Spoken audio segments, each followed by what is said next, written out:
अभी 2-3 दिन पहले ही नोकिया ने अनाउंस कर दिया अपना एक नया लैपटॉप जिसका नाम है नोकिया प्योरबुक X14 और अपने आप में काफ़ी अच्छे स्पेसिफिकेशंस वगैरह के साथ में तो आ रहा है। लेकिन अभी इस चैनल पर मैं इसी बारे में बात करने वाला हूं कि क्या आपको ये एक वैल्यू प्रोवाइड कर रहा है, जो प्राइस इसकी डिसाइड की गई है नोकिया से, वो अच्छी प्राइसिंग है या गलत प्राइसिंग है। इस वीडियो में मैं यही डिस्कस करने वाला हूँ। इस वाले वीडियो के साथ मैं अपने चैनल पर एक नए एपिसोड्स की सीरीज स्टार्ट कर रहा हूँ। इसमें हम बात करेंगे कुछ स्पेसिफिकेशंस पे चर्चा। तो मैं इसको अपने टाइटल वगैरह में ऐसे ही डाल के रखूँगा, स्पेक्स पे चर्चा, और आप इस तरह से पूरे जो एपिसोड्स आने वाले हैं उनको भी फॉलो अप कर सकते हो। बेसिकली ऐसे एपिसोड में मैं क्या बताऊँगा कि क्या आपको जो है एक वैल्यू फॉर मनी मिल रही है प्रोडक्ट से या फिर नहीं है, उसका कुछ कंपैरिजन वगैरह करके और उसकी स्पेकशीट वगैरह देखकर। हालांकि ऐसा नहीं कि मेरे पास अभी फिजिकली तो ये प्रोडक्ट्स अवेलेबल नहीं है, लेकिन जल्द ही उसका भी मैं प्लानिंग कर रहा हूँ, तो इसलिए आप चैनल को सब्सक्राइब जरूर करके रख लेना। और हम अब ऐसे ही शुरू करेंगे स्पेक्स पे चर्चा। Hello guys, I am Vishal and welcome to another Techsonical video. Techsonical is all about helping you decide best in tech. तो अब बिना देरी किए जल्दी से स्टार्ट करते हैं।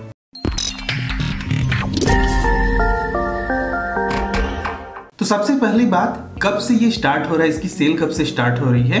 तो स्टार्ट हो रही है 18 तारीख से, मतलब यही 18 आने वाली 18 दिसंबर को जो फ्लिपकार्ट वगैरह पे डील्स आने वाली है ना, उसी में ये लैपटॉप भी जो है सेल के लिए अवेलेबल होंगे फ्लिपकार्ट पे। मैंने एक रिसेंटली एक वीडियो भी बना रखा है जो डील्स में आपको बेस्ट डील्स प्रोवाइड करने वाले लैपटॉप है, उनका यहाँ पर लिंक आपको मिल जाएगा, आप चाहो तो उनको भी जाकर देख सकते हो। तो फिलहाल अब शुरू करते हैं नोकिया प्योरबुक X14 के स्पेक्स पे चर्चा। सबसे पहली चीज यहाँ पर जो है आप देख सकते हो, कुछ इस तरह का डिजाइन यहाँ पर दिखने वाला है नोकिया प्योरबुक X14 का। लेकिन हमारा सबसे पहला काम है कि इसके स्पेक्स वगैरह को हम चेक करेंगे, ठीक है। उसके लिए हमें थोड़ा स्क्रॉल करना होगा। काफ़ी अच्छा जो है डिज़ाइन वगैरह तो दे रखा है। फिलहाल अभी यहाँ पर है इनकी पूरी फुल स्पेसिफिकेशन। तो सबसे पहली चीज़ यहाँ पर आपको देखने को मिल जाएगा क्या है, 14 इंच का IPS panel, that is very nice. Okay, अभी जो है 1.1 kg का वेट है, ठीक है। वेट भी काफ़ी बढ़िया है, मतलब काफ़ी हल्का है। एक तरह से देखा है तो वेट काफ़ी कम कर दिया है नोकिया ने। उसके बाद यहाँ पर एक और हाईलाइटिंग फैक्टर है, एल्युमिनियम चेसिस। हाँ, हो सकता है बहुत सारे लैपटॉप में ये चीज़ नहीं मिलती हो। ओके, लेकिन ये तो बाहरी बात हो गई। अब अंदर की बात करते हैं थोड़ा। यहाँ पर क्या लगा हुआ है, i5 का 10th जनरेशन का प्रोसेसर, ठीक है। इसको हम एक नोट करके रखेंगे क्योंकि ये इसका सबसे बड़ा हाईलाइटिंग पॉइंट होने वाला है। साथ में लगी है 512 GB की SSD NVMe वाली, वो भी अच्छा है, काफ़ी अच्छी बात है कि चलो 512 GB की जो है NVMe वाली SSD दे रहे हैं। DDR4 8 GB की रैम है। लेकिन यहाँ पर एक प्रॉब्लम क्या है कि टेक्निकल स्पेसिफिकेशंस बोलकर भी रैम की फ्रीक्वेंसी या फिर रैम स्लॉट कितनी है वो चीज़ें यहाँ पर मेंशन नहीं की गई हैं, ठीक है।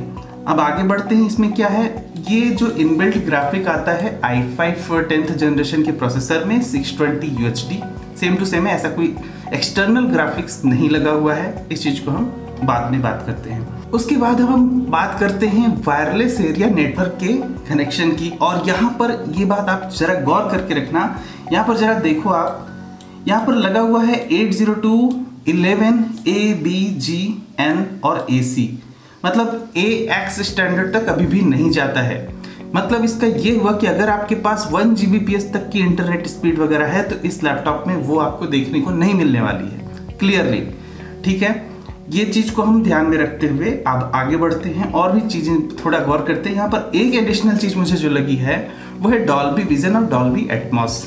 ओके, तो यहाँ पर हम कोई टीवी नहीं खरीद रहे हैं, साउंड बार नहीं खरीद रहे हैं, डॉल्बी विजन और डॉल्बी एटमॉस चलो ठीक है, वो एक्चुअली में विंडोज़ में एक ऐप होता है, उससे आप हेडफोन लगा के ऐप से भी वो चीज़ें एक्टिवेट कर लो कोई बहुत बड़ी चीज़ नहीं है। अब मैं बात करता हूँ इसकी प्राइसिंग की। जो प्राइसिंग अनाउंसमेंट हुआ है वो कितना हुआ है, जो प्राइसिंग इसकी तय की गई है फ्लिपकार्ट पे इन्होंने दे रखा हुआ है। सेम लैपटॉप, यहाँ से आप जाकर वेयर टू बाई क्लिक करके फ्लिपकार्ट पे जा सकते हो, वैसे ही मैं भी गया हूँ। तो यहाँ पर इसकी प्राइसिंग डिसाइड की गई है करीब करीब 59,990 रुपीज़, जो कि काफ़ी एक्सपेंसिव है कंसिडरिंग ऑल द फैक्टर्स, क्योंकि इससे ऑलमोस्ट सेम कॉन्फ़िगरेशन के लैपटॉप 45,000 तक के रुपए में देखने को मिल जाते हैं। लेकिन यहाँ एक चीज़ को बहुत हाईलाइट किया गया है भाई, वो है इसका मैग्नीशियम एलॉय का जो मेटेलिक बॉडी है, और ऐसा भी कुछ भी हाईलाइटेड नहीं है कि पता नहीं फिंगरप्रिंट सेंसर वगैरह भी इसमें देखने को मिल नहीं रहा है। मतलब 60,000 के बजट पे फिंगरप्रिंट सेंसर भी नहीं है। ठीक है, चलो वो भी बात हम मान लेते हैं। लेकिन अब आप जरा गौर करो कि यहाँ पर सिर्फ i5 10th जनरेशन का ही प्रोसेसर लगा हुआ है, साथ में रैम की फ्रीक्वेंसी भी नहीं दी हुई है। DDR4 की जो भी रैम होती है उसकी जो है फ्रीक्वेंसी स्टार्ट होती है ऑलमोस्ट 2133 मेगाहर्ट्ज से लेकर 3200 मेगाहर्ट्ज तक की। तो 3200 मेगाहर्ट्ज है या फिर 22 मेगाहर्ट्ज का जो फ्रीक्वेंसी है रैम का, वो सब बातें यहाँ पर इनकी वेबसाइट पे मेंशन इन्होंने नहीं किया है। मतलब हमें पता भी नहीं है कि वो क्या है। और दूसरी चीज़ क्या है कि वायरलेस एरिया नेटवर्क का जो स्टैंडर्ड है वो भी अभी बिलो द पार है। ऑलमोस्ट ज़माना अब गीगाबिट्स की बातें कर रहा है, तो गीगाबिट स्टैंडर्ड का कम से कम वायरलेस एरिया नेटवर्क जो है अडाप्टर इसमें लगा होना चाहिए था, लेकिन वो भी नहीं लगा हुआ है। इन सब फैक्टर्स को कंसीडर करते हुए बनती क्या बात है यहाँ पर कि यार मतलब 60,000 के प्राइस पे ये अच्छा नहीं है, थोड़ा कम होना चाहिए था। ऑलमोस्ट इसको 50,000 के अंदर में होना चाहिए था। क्यों मैं वैसा बोल रहा हूँ अब मैं बताता हूँ। अब आप जरा देखो, यहीं पर मैं एक दूसरा लैपटॉप ओपन करता हूँ। ये है, इसका मॉडल नंबर है DR2006TU HP की तरफ से, और सेम लैपटॉप का जो है प्राइसिंग है अमेजन पे अभी 59,493।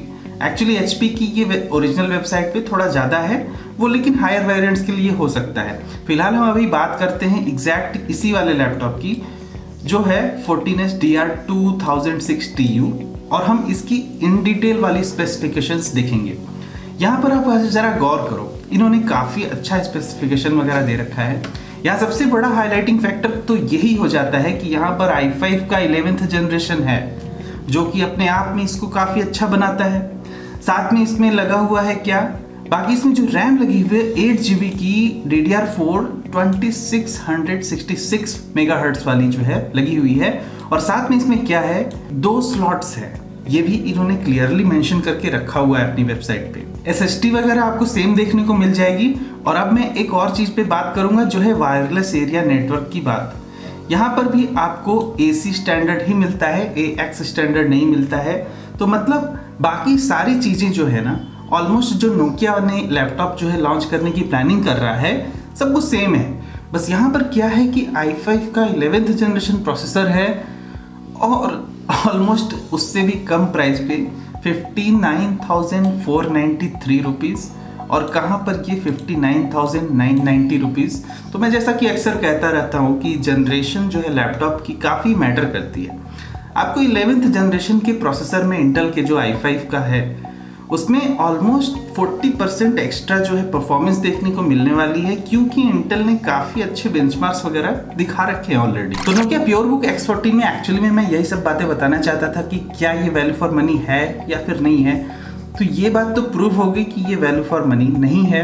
तो उस केस में आपको क्या करना है, एज अ कॉन्शियस कंज्यूमर आपको ये लैपटॉप अवॉइड करना है, सिंपली अवॉइड करना है।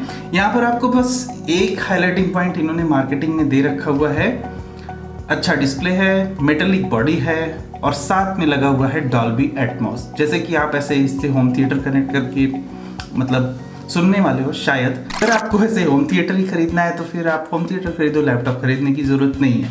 उसमें और अच्छा जो है डॉल्बी एटमॉस आपको मिल जाएगा। यहाँ तो फिलहाल ऐप्स के भी जरिए आप डॉल्बी एटमॉस वगैरह हो ही जाता है कुछ ना कुछ। फिलहाल ये लैपटॉप बिल्कुल भी वैल्यू फॉर मनी नहीं है। हाँ, अगर इस लैपटॉप में 11th जनरेशन का प्रोसेसर लगा हुआ होता तो मैं खुद रिकमेंड करता, इसको हाईली रिकमेंड करता, क्योंकि तब तो ये इवेंट डिज़ाइन वगैरह को फैक्टर को कंसीडर करते हुए काफ़ी अच्छा बनता। लेकिन यहाँ जब इंटरनल ही अच्छा नहीं है, उससे बेटर ऑप्शन आपको अवेलेबल मिल रहा है ऑलमोस्ट 500 रुपये कम प्राइस पे, तो बेटर रहेगा कि आप उस पर जाओ। फिलहाल इनकेस अगर आपको इन दोनों में से कोई भी लैपटॉप खरीदना है तो आपको वीडियो में डिस्क्रिप्शन में लिंक मिल जाएगा, आप वहाँ से जाकर खरीद सकते हो। चाहे वो HP वाला चाहे ये नोकिया वाला, डिसीजन आपका ही होगा। फिलहाल ये रही पूरी स्पेक्स पे चर्चा नोकिया प्योरबुक X14 की। और हाँ, इसी तरह के एपिसोड्स आगे भी मैं लेकर आते रहूँगा। कमेंट सेक्शन में जाकर बताना कि क्या आप ऐसे ही इंटरेस्टिंग एपिसोड्स स्पेक्स पे चर्चा वाली देखना चाहोगे या फिर नहीं देखना चाहोगे। तो बस आज की वीडियो में इतना ही। वीडियो पसंद आए तो लाइक करो, नहीं पसंद डिसलाइक करो, but do let me know in the comment section में क्यों नहीं पसंद आई। और इस वीडियो को सभी के साथ शेयर करो जिनको आप अवेयर करना चाहते हो कि नोकिया प्योरबुक X14 से थोड़ा बच के रहना है, इस पे अपने पैसे नहीं खर्च करने हैं, इसको थोड़ा बचा लेना है अपने पैसे को। आई मीन अगर आप नहीं खरीदना चाहते तो मत खरीदो, खरीदना चाहते हो तो खरीद लो।